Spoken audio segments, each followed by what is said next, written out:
देखिए, F trading risky तो बहुत है, बट कुछ ऐसे कॉमन मिस्टेक्स हैं जिनको अगर हम कंट्रोल कर लें तो डिसिप्लिन के संग ऑप्शन ट्रेडर्स थोड़ा सा अपना धीरे धीरे प्रॉफिटेबिलिटी इंक्रीज कर सकते हैं।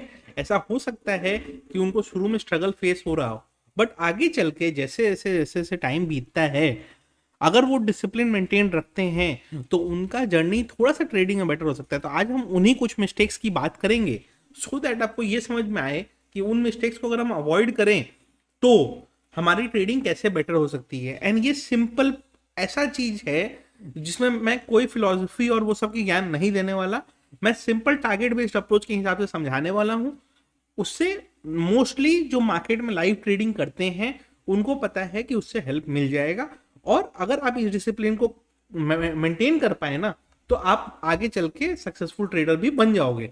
क्योंकि जो हम गलतियां करते हैं उसको अगर हम समझ ही लेना कि ये हम गलती क्या करते हैं तो आप ऑलरेडी आधा प्रॉब्लम सॉल्व कर चुके हैं, बस उसको लाइव मार्केट में इंप्लीमेंट करना है। ठीक है, तो चलिए आते हैं डिस्कशन पे। पहले चीज जो फर्स्ट मिस्टेक जनरली करते हैं ट्रेडर्स वो होता है कि स्ट्राइक प्राइस सही से डिसाइड नहीं कर पाते हैं। अब इसमें ऑप्शन सेलर ऑप्शन बायर दोनों आता है ना। ऑप्शन सेलर के पास खाने के लिए सिर्फ थीटा होता है, ऑप्शन बायर्स के पास एडवांटेज दो चीज का होता है और डिसएडवांटेज एक चीज का होता है। डिसएडवांटेज थीटा का होता है, मतलब टाइम वैल्यू ऑफ मनी का, जो एडवांटेज है ऑप्शन सेलर का, बट बेनिफिट उसको गामा का है। एंड उसके बाद उसको बेनिफिट आपका डेल्टा का है। तो डेल्टा अगर उसके डायरेक्शन में चेंज हो रहा है, डेल्टा इन द सेंस कि मान लीजिए निफ्टी 100 पॉइंट चेंज हुआ तो आपका ये ऑप्शन का प्राइस कितना चेंज होगा, तो उसको बोलते हैं डेल्टा। गामा क्या हो गया, जो रेट ऑफ चेंज होगा वो बहुत फास्ट होता है। तो स्पेशली ऑप्शन सेलिंग में क्या होता है कि धीरे धीरे लोगों का प्रीमियम डिके होते रहता है। बट ऑप्शन बाइंग में जब मूवमेंट मिलता है एक संग बड़ा मूवमेंट मिलता है फिर रुक जाता है मूवमेंट, या फिर मूवमेंट थोड़ा सा धीरे हो जाता है, उसको हम बोलते हैं गामा इफेक्ट। और 100 पॉइंट निफ्टी मूव किया तो ऑप्शन प्रीमियम कितना मूव करेगा, इसको हम बोलते हैं आपका डेल्टा इफेक्ट। अब ये जो चीज है ना, इसका मेरा डिटेल्ड वीडियो है ऑप्शन ट्रेडिंग टिप्स प्लेलिस्ट में, उसमें देखिएगा आपको मिल जाएगा ये चीज। बट अभी मैं ये समझाने की कोशिश करता हूं कि जो मिस्टेक की हम बात कर रहे हैं, first mistake deciding the right strike price, यानी कि हम कौन से स्ट्राइक प्राइस पे ट्रेड करें ये हम सही से डिसाइड नहीं कर पाते हैं। मान लो ऑप्शन बायर है कोई, ठीक है, एंड मान लो निफ्टी, अभी एग्जांपल पे ही चलते हैं सीधा ना, तो उससे क्या थोड़ा इजी समझ में आएगा। से फॉर एग्जांपल, हाँ, ओके, चार्ट पे चलते हैं पहले। देखिए, अब मान लीजिए ये निफ्टी का चार्ट है। अब निफ्टी क्लोज हुआ है आपका रफली 17,866 पे, ठीक है। अगर निफ्टी 17,866 पे क्लोज हुआ है और ऑप्शन चेन में आप देखो तो 17,850 का पुट और कॉल दोनों एट द मनी चल रहा है आपका। अब अगर कोई बोलता है कि नहीं मैं तो वो उसको शॉर्ट करना है, वो सोचता है मार्केट नीचे जाएगा, तो वो 17,700 का पी खरीद लेता है। क्या लॉजिक हुआ खरीद के, वो खरीद लेता है कि मेरा प्राइस बढ़ेगा। बट ये आप डिफरेंस समझो कि एट द मनी जो स्ट्राइक है 17,850, अगर निफ्टी 17,866 जो है 866 से गिर के 17,766 तक आता है, 100 पॉइंट अगर नीचे की तरफ मूवमेंट देता है, तो ये जो पुट का प्रीमियम है 123, ये बढ़ेगा आपका कितना, ये बढ़ेगा आपका 50 से 60 पॉइंट, मतलब ये 177 178 तक जाएगा। वेर एज ये जो 69-70 पे चल रहा है, ये हो सकता है सिर्फ 20 रुपया ही बढ़े, ये हो सकता है 90 तक जाए, 95 तक जाए। तो हमेशा स्ट्राइक प्राइस सही डिसाइड करना चाहिए, मतलब हमें at the money strike price decide करना चाहिए। ठीक है, एट द मनी में डेल्टा सबसे अच्छा होता है। एंड जो प्रोफेशनल ट्रेडर्स हैं उनको अगर लग रहा है कि मार्केट ब्रेकडाउन दे रहा है तो वो हो सकता है 18,000 का भी पुट खरीद लें, वो एट द मनी भी नहीं खरीदे, इन द मनी खरीदें। इन द मनी में डेल्टा और ज्यादा होता है, डेल्टा और ज्यादा होता है मतलब कि जितना ज्यादा, क्योंकि उसमें टाइम वैल्यू ऑफ मनी बहुत कम होता है। मान लो ये जो 17,850 पे है, इसमें 123 रुपीज तो टाइम वैल्यू ऑफ मनी है, बट 18,000 पे अगर आप देखोगे तो 200 रुपीज प्रीमियम है, मतलब इसमें सिर्फ 50 रुपए टाइम वैल्यू ऑफ मनी है। ठीक है, और टाइम अभी है, जब टाइम अभी है और 50 रुपए टाइम वैल्यू मनी है, मतलब 18,000 के आपके जो ऑप्शन बायर्स हैं वो अभी मालूम है कि हम टाइम वैल्यू कम दे रहे हैं उनको, अगर 100 पॉइंट मूव करता है तो इनका 70-75 पॉइंट तक मूव करेगा। ठीक है, तो इनको यहाँ पे ये एडवांटेज है। तो इसीलिए जो लोग भी ऑप्शन बायर्स प्रोफेशनल तरीके से डायरेक्शनल प्ले करते हैं, यूजुअली वो 0.7 डेल्टा पे करते हैं। 0.5 मिनिमम रिकमेंडेड है, मतलब एट द मनी या फिर कोशिश करिए इन द मनी का। आउट ऑफ द मनी का बाइंग करते हैं ना, आउट ऑफ द मनी का बाइंग करने का प्रॉब्लम क्या होता है कि 100 पॉइंट गिरने के बाद भी ये 70 से 90 टू 93 तक ही गया होगा, बेसी ज़्यादा नहीं मूव किया होगा। ये हो गया फर्स्ट मिस्टेक। तो स्ट्राइक प्राइस सही डिसाइड करना सबसे ज़्यादा ज़रूरी है। उसके बाद जो जैसा मैंने अभी समझाया आपको कि टाइम वैल्यू का जो डिके होता है ऑप्शन आपके ऑप्शन सेलर के लिए वो काम करता है एंड ऑप्शन बायर के लिए वो काम नहीं करता है। ठीक है, मान लो मार्केट ये जैसा मैंने बताया आपको कि ये जो मान लीजिए जो प्रीवियस डे का चार्ट है, ठीक है, अब इसमें पूरा दिन मार्केट ऐसे जिगजैग जिगजैग जिगजैग जिगजैग करते रहा। ठीक है, ना बहुत ऊपर गया ना बहुत ज़्यादा नीचे गया। अब इसमें क्या है कि जो प्रीमियम्स हैं, ऑप्शन प्रीमियम जो है 7900 के पास के जो प्रीमियम्स है, चुपचाप खाली डिके होते रहेंगे, डिके होते रहेंगे, डिके होते रहेंगे, डिके होते रहेंगे। क्यों? क्योंकि मार्केट कोई भी डायरेक्शन नहीं ले रहा है। और जितना ज़्यादा मार्केट टाइम स्पेंड करेगा, और ये जो हम देख रहे हैं 12 बजे से लेके शाम का 3 साढ़े 3 बजे तक, मतलब कि 4 घंटा मार्केट वहीं स्पेंड किया है टाइम। टोटल 6 घंटे हैं। 6 घंटे में 4 घंटा मार्केट एक ही जगह टाइम स्पेंड किया है, तो time value of money decay हो रहा है। अगर मार्केट मूवमेंट नहीं दे रहा है और आप ऑप्शन बाइंग के ट्रेड में बैठे हुए हो, तो आप थीटा डीके दे रहे हो जो ऑप्शन सेलर कमा रहा है। तो जैसा मैंने बताया, ऑप्शन सेलर सिर्फ एक चीज से कमाता है, थीटा डीके से। और वो थीटा डीके आप जितना ज्यादा देर ट्रेड में बैठे रहोगे उतना ज्यादा आप ऑप्शन सेलर को देते जाओगे। तो हमें क्या करना है, थीटा डीके नहीं देना है ऑप्शन सेलर को, ये क्लियर रखना है अपने को।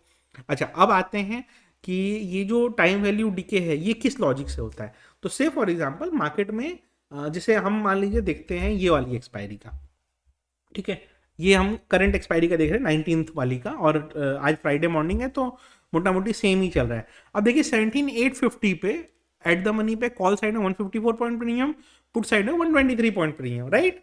अब ये दोनों के दोनों ना टाइम वैल्यू ऑफ मनी ही है ऑलमोस्ट, और कुछ नहीं है इसमें, सिर्फ टाइम वैल्यू ऑफ मनी ही है। यानी कि अभी 7 दिन टाइम है, मार्केट सोच रहा है कि 123 पॉइंट प्रीमियम इसका जस्टिफिकेशन है। इसको अगर हम डिवाइड करें 7 से, तो ये रफली ऑलमोस्ट 17-18 डे का आता है। 17-18 डे का प्रीमियम डिके कुछ नहीं करके ऐसे ही होता है। प्लस मंडे को ये प्रीमियम और ज़्यादा डिके करते हैं। क्यों? क्योंकि हमारे पास ट्रेडिंग डेज कम होते हैं, तो 10-12 पॉइंट मिनिमम डिके होना है, और जल्द और सैटरडे संडे को और डीके होना है, एंड फास्टर डीके होगा वेडनेसडे एंड थर्सडे को। तो ज़्यादा पॉइंट्स का प्रीमियम डीके, क्योंकि 50 पॉइंट तो लास्ट दिन तक रह जाता है, थर्सडे तक, तो बच गया जो 70 पॉइंट मान लीजिए, वो डीके होना है नेक्स्ट 6 दिन में। तो 10-12 पॉइंट कर करके डीके होते रहेगा, और वीकेंड में वो 25-30 पॉइंट डीके हो जाना है। मंडे को जब ओपन होगा मार्केट तो 10-12 पॉइंट डीके के संग ओपन होगा, प्लस 10-12 पॉइंट दिन भर में डीके हो जाएगा, तो दिन में मंडे को ही 25-26 पॉइंट डीके उसको हो जाना है। तो ये हो गया टाइम वैल्यू डीके का। तो अपने को क्या करना है, जितना ज्यादा देर हम ट्रेड में रहेंगे उतना हमारे लिए नुकसान है। ऑप्शन सेलर ज्यादा देर ट्रेड में बैठते हैं, क्यों? क्योंकि उनको थीटा डीके खाना रहता है। ये हो गया। नेक्स्ट गलती पे हम आते हैं। नेक्स्ट गलती क्या होती है, unable to exit trade. Unable to exit trade का मतलब क्या हुआ, हमने ट्रेड ले लिया, 120 का 150 गया, हम एग्जिट ही नहीं कर पा रहे, क्या फायदा उसका। ठीक है, मान लो किसी ने 17,900 के नीचे मार्केट जैसे ही ब्रेकडाउन दिया, शॉर्ट किया, मार्केट नीचे आया जा रहा है, आया जा रहा है, आया जा रहा है, यहां तक आया 17,800 के पास। अब लास्ट टाइम 17,800 से यहाँ चार्ट में पीछे जाके आप देखो तो इस लेवल से मार्केट ने बाउंस किया है। तो जब इस लेवल के पास मार्केट आ गया तो आप प्रॉफिट बुक नहीं करोगे? प्रॉफिट बुक करोगे ही। नहीं करते हो अगर, और मार्केट ऐसे बाउंस करके रिवर्स कर जाता है, देखो आप रिवर्स किया, तो आपने जो 25-26 पॉइंट कमाया था, रिवर्सल में 15 पॉइंट चला भी जाता, तो आपको बुक करना पड़ेगा प्रॉफिट। आपको ये समझना पड़ेगा कि हमको ट्रेड से एग्जिट लेना है। तो मेरा अप्रोच क्या होना चाहिए, मेरा अप्रोच टारगेट बेस्ड होना चाहिए, कि मार्केट यहाँ से यहाँ गया, हमारा ये टारगेट अचीव हुआ, हम यहाँ पे बुक करके निकल जाएंगे, ये हमारा लॉजिक होना चाहिए। तो कंसेप्ट क्या रखना है हमें, हमें कंसेप्ट ये रखना है कि 120 पॉइंट का 140 हुआ, अगर मेरा 20 पॉइंट टारगेट था, अचीव हुआ, तो हमको बुक करके निकल जाना है। ठीक है, और आपका ब्रोकर ऐसा होना चाहिए जिसमें आपको सारा ट्रेड्स एक संग एग्जिट करने मिले, मतलब कि आप सिलेक्ट ऑल करो, एग्जिट कर दो एक संग, वैसा फीचर होना चाहिए आपके ब्रोकर में, तभी आपको फायदा होगा। ऑल्दो मैं ग्रो में ये फीचर्स हैं, लिंक डिस्क्रिप्शन में रहेगा, आप चाहो तो चेक कर लेना कि उसमें अकाउंट आप ओपन कर सकते हो, ये सारे फीचर्स उसमें तो हैं। और ये जो मैं चार्ट वगैरह दिखा रहा हूँ वहीं का दिखा रहा हूँ। अच्छा, उसके बाद एक होता है नेक्स्ट मिस्टेक जो होता है, नॉट टू कंट्रोल इमोशंस। ठीक है, अब होता क्या है ना, जब मार्केट ऐसे टूट रहा होता है ना, तो हमें लालच आ जाता है अपने अंदर कि अभी तो 30 पॉइंट आया है, और पॉइंट्स आएंगे और पॉइंट्स आएंगे और पॉइंट्स आएंगे। बट ये हम नहीं सोचते हैं कि 30 पॉइंट आने में जितना मेहनत लगा है, जाने में उससे कम मेहनत लगेगा। ठीक है, तो आने में बहुत मेहनत लगा है, जाने में उससे कम मेहनत लगेगा, ये हमें समझना पड़ेगा। तो अगर 30 पॉइंट आ रहे हैं तो हमें ये मान के चलना है कि एटलीस्ट हम 20 पॉइंट बुक करेंगे। यानी मार्केट रिवर्स भी कर रहा है तो हम 10 पॉइंट से ज़्यादा का स्टॉप लॉस नहीं लेंगे, 20 पॉइंट प्रॉफिट घर लेके जाना है। ये हो गया इमोशनल कंट्रोल। इमोशन कंट्रोल करना आपको ज़्यादा जरूरी है। अगर आप इमोशन नहीं कंट्रोल कर पाते हो तो आप फंसोगे किसी दिन। आज नहीं फंसोगे, कल फंसोगे, कल नहीं फंसोगे, परसों फंसोगे, लेकिन फंसोगे जरूर। तो इमोशंस कंट्रोल करना ज़्यादा जरूरी है। और जो पैसे आ रहे हैं उसमें कुछ पोर्शन तो घर लेके जाना है। मान लो मार्केट अचानक से रिवर्स कर गया, 30 पॉइंट आप प्रॉफिट में थे, वो अब 10 पॉइंट ही बचे, एटलीस्ट वो 10 पॉइंट पहले बुक कर लो। वेट करोगे ना कि वापस 30 पॉइंट जाए और अब बुक करें, तो वो 30 माइनस 30 हो जाएगा। तो इमोशंस को कंट्रोल करना है, आपको बुक करना ही पड़ेगा पहले। ये हो गया फीचर। उसके बाद आते हैं not understanding concept of support and resistance. Support and resistance का कंसेप्ट आप समझने की कोशिश करो। चार्ट दिखाता हूँ आपको, ज़्यादा इजीली समझ में आएगा कि क्यों हम कहाँ पे डिसाइड करते हैं यहाँ बुक करना है, यहाँ निकलना है। अब आप नोटिस करो, प्रीवियस डे पे मार्केट पूरा दिन साइडवेज था इस तरह से, राइट, पूरा दिन साइडवेज था। और ये जो इस लेवल का ऊपर का जोन था, खुला भी मार्केट ना कमिंग डे पे, तो वो वहीं जाके हर्डल ले लिया एंड वहीं से रिवर्स किया। तो मतलब वहाँ रेजिस्टेंस काम कर रहा है। अगर रेजिस्टेंस से रिवर्स कर रहा है तो शॉर्ट बनता है। एंड 2-3 दिन पहले इसी लेवल पे सपोर्ट लिया था मार्केट ने, डब्ल्यू पैटर्न बना के ब्रेकआउट दिया था ऊपर की तरफ, मतलब इसको डबल बॉटम बोलेंगे, वहां ब्रेकआउट दिया था। 90% चांसेस है कि मार्केट फिर से यहां सपोर्ट लेगा। तो यहां से जब मूवमेंट होकर यहां तक आया, दिस इज सपोर्ट जोन। अब इस सपोर्ट जोन में मार्केट बाउंस कर सकता है, तो वही चीज हुई। वो सपोर्ट जोन पे आया, मार्केट बाउंस करने की कोशिश किया, फिर सेलिंग प्रेशर आया, फिर मार्केट वही सपोर्ट जोन से बाउंस करने की कोशिश किया। तो ये एरिया सपोर्ट जोन हो गया। इस एरिया के बाहर मार्केट को निकलना पड़ेगा, तभी आपको अच्छा ट्रेड मिलेगा, उसके पहले नहीं मिलेगा। तो क्या ध्यान रखना है अपने को, यही लेवल ध्यान रखने कि अगर प्रीवियस चार्ट्स में उस रेंज में कुछ अच्छा या बुरा हुआ है तो वो हमारे लिए हर्डल जोन का काम कर सकता है। अभी ये सेम चीज यहाँ पे देखो, ये दोनों लेवल सेम आ रहे हैं। 17,970, ये दोनों लेवल पे एक बार यहाँ पे रिजेक्शन लिया, एक बार यहाँ पे रिजेक्शन लिया, यानी हर्डल है। ये लेवल पे देखो 17,930, एक बार यहाँ हर्डल लिया, यहाँ हर्डल लिया, यहाँ हर्डल लिया, यहाँ लिया, 5 बार हर्डल लिया वहां पे, राइट, मतलब वो रेजिस्टेंस है। तो उस रेजिस्टेंस के पास अगर आ गया है, छोटा सा स्टॉप लॉस के साथ शॉर्ट बन सकता है। रेजिस्टेंस के ऊपर निकल गया तो फिर ब्रेकआउट प्ले कर सकते हैं, तब हम ट्रेड को रिवर्स कर सकते हैं नीचे की तरफ। सेम चीज, जैसे सपोर्ट के पास आ गया, एक बार तोड़ा, 2 बार तोड़ा, टेस्ट किया, बाउंस कर रहा है, मतलब उसको इतना इजीली तोड़ नहीं रहा है, तो उस सपोर्ट पे हमें हमेशा बुकआउट करना है, या वहां से हम बाउंस के लिए प्ले कर सकते हैं। तो ये कंसेप्ट ऑफ सपोर्ट रेजिस्टेंस रहेगा। चार्ट्स की मेरी सीरीज आएगी, उसमें मैं डिटेल में समझाऊंगा।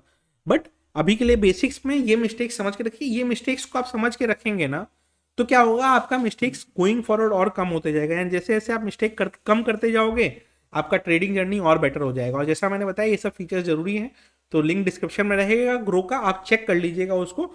और अकाउंट ओपनिंग में कोई चार्जेस है नहीं, तो एटलीस्ट आप इसको यूज करके देखिए, आपको ये सब फीचर्स का फायदा होगा।